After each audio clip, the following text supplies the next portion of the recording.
बिस्मिल्लाहिर्रहमानिर्रहीम। सिलसिला सवाल और जवाब में आज का सवाल ये है कि क्या कोई शख्स अपनी सोई हुई बीवी को जगा सकता है या नहीं जगा सकता। खामखा है सही, खातून सोई हुई है, बंदा आया है, बंदा या बैठा हुआ था, तो ऐसे बिला वजह तो शरीयत में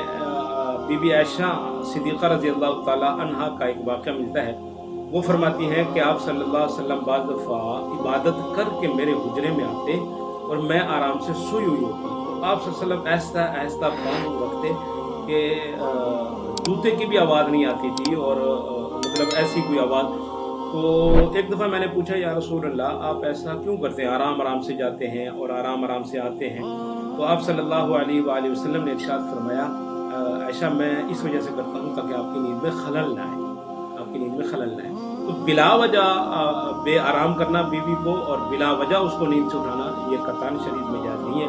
बल्कि औरत के आराम का लिहाज किया गया है, जैसा कि इस हदीस मुबारका में आप सल्लल्लाहु अलैहि वसल्लम ने बीबी आयशा सिद्दीक़ा रज़ी अल्लाह ताला अन्हा से